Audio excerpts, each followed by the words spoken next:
रामायण में द्रौपदी कौन थी? रामायण काल से द्रौपदी का क्या संबंध है? द्रौपदी महाभारत का वह पात्र है जिसके बिना महाभारत की कल्पना भी नहीं की जा सकती थी। यद्यपि युद्ध पांडवों ने जीता था, लेकिन इस युद्ध की प्रेरणा द्रौपदी ने दी थी। द्रौपदी वह ज्वाला थी जिसने अपनी मर्यादा और सम्मान की प्राप्ति के लिए कौरव के विनाश का संकल्प लिया। महाभारत युद्ध के बाद द्रौपदी भारतवर्ष की महारानी बनी, लेकिन उनका जीवन और अंत ऐसे रहस्यमय मोड़ों से भरा था जिन्हें जानकर हर कोई हैरान रह जाएंगे। अधिकांश हिंदू ग्रंथ में कहा जाता है कि द्रौपदी का जन्म किसी महिला के गर्भ से नहीं हुआ था, इसलिए उन्हें अयोग्य नीजा यानी वह स्त्री जो किसी के गर्भ से उत्पन्न नहीं हुई कहा जाता है। उनका जन्म यज्ञ की अग्नि से हुआ था, इसलिए उन्हें यज्ञसेनी भी कहा जाता है। द्रौपदी का जीवन अनेक संघर्षों से भरा था। पिता का तिरस्कार, 5 पतियों से विवाह, भरी सभा में अपमान, ऐसे कोई प्रसंग है जो उन्हें अन्य महिलाओं से अलग बनाती हैं। लेकिन द्रौपदी का असली रहस्य उनके पीछे जन्म से छुपा हुआ है। भगवान कृष्ण जानते थे कि द्रौपदी का जन्म और उद्देश्य क्या है। उन्होंने द्रौपदी का उपयोग महाभारत युद्ध को उसके अंतिम चरण तक पहुंचाने के लिए किया। इस युद्ध में कौरव पक्ष के वे सभी योद्धा मारे गए जो पिछले जन्म में राक्षस कुल के थे। इन राक्षसों ने के द्वारा युग के पूर्व जन्म लिया था और समाज में अत्याचार फैला रहे थे। इन्हीं को समाप्त करने के लिए भगवान कृष्ण ने अवतार लिया और द्रौपदी की सहायता से अधर्म का नाश कर धर्म की स्थापना की। लेकिन एक प्रश्न उठता है, आखिर द्रौपदी कौन थी?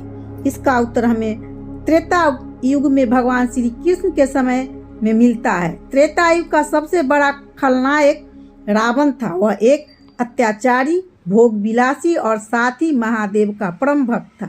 महादेव को संगीत प्रिय था, इसलिए रावण कैलाश पर्वत पर जाकर उनके लिए बीना बजाता था। एक बार जब वह कैलाश से लौट रहा था तो उसने एक तपस्विनी स्त्री को ध्यान में लीन देखा। रावण उस स्त्री पर मोहित हो गया और उससे अपने साथ चलने का आग्रह किया, लेकिन उस स्त्री ने मना कर दिया और कहा कि वह उसकी तपस्या में बाधा न डाले। रावण ने इसका अपमान समझा और जबरन उसे स्पर्श करने का प्रयास किया। तभी उस तपस्वी ने अपनी आंखों खोली और कहा, मूर्ख, तूने मेरी तपस्या में बाधा डाल दी है। मैं तुम्हें श्राप देती हूँ कि तेरी मृत्यु का कारण मैं स्वयं बनूंगी। यह कहकर वह तपस्विनी और अंतर्ध्यान हो गई। रावण को इस श्राप का अर्थ समझ नहीं आया, लेकिन नियमित ने अपनी योजना पहले ही बना ली थी। कुछ वर्षों बाद जब श्री राम वनवास में थे, तब रावण की बहन शूर्पणखा ने पहले श्री राम और फिर लक्ष्मण से विवाह का प्रस्ताव रखा। दोनों ने उसे अस्वीकार कर दिया। अपमानित होकर शूर्पणखा ने माता सीता को नुकसान पहुंचाने का प्रयास किया, जिससे फलस्वरूप लक्ष्मण ने उसकी नाक काट दी। यह सुनकर रावण अत्यंत क्रोधित हो गया और माता सीता के अपहरण की योजना बना।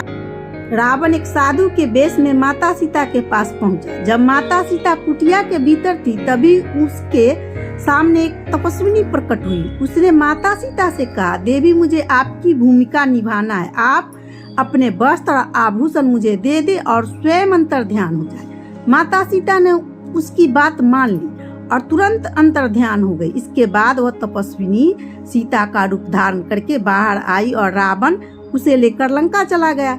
जब भगवान श्री राम ने रावण का वध किया और माता सीता से भेंट की, तब उन्हें इस गूढ़ रहस्य का ज्ञान हुआ। उन्होंने उस तपस्विनी की त्याग और बलिदान से प्रसन्न होकर वरदान दिया कि द्वापर युग में जब धर्म की स्थापना की आवश्यकता होगी, तब वह पुनः जन्म लेगी और उनका साथ देगी। यही तपस्विनी द्वापर युग में द्रौपदी के रूप से जन्मी। इस प्रकार द्रौपदी केवल एक साधारण स्त्री नहीं थी, वे धर्म की स्थापना के लिए उत्पन्न हुई थी और भगवान श्री कृष्ण के साथ अधर्म के नाश में महत्वपूर्ण भूमिका निभाई। उसके अपमान का बदला भी महाभारत युद्ध का प्रमुख कारण बना। इस युद्ध में सारे अधर्मी और अत्याचारी समाप्त हो गए और धर्म की पुनः स्थापना हुई। यह कथा हमें यह सिखाती है कि नारी शक्ति केवल सहन करने के लिए नहीं होती है, बल्कि जब अन्याय अपनी सीमा लांघ जाता है तो वह विनाश का कारण भी बन सकती है। द्रौपदी का जीवन प्रेरणादायक है, जो हमें अपने आत्मसम्मान और न्याय के लिए संघर्ष करना सिखाता है। अगर आपको यह कथा पसंद आई हो तो इसे अपने मित्रों और परिवार के साथ साझा करें और धर्म की इस महान गाथा को और अधिक फैलाएं। जय श्री कृष्णा।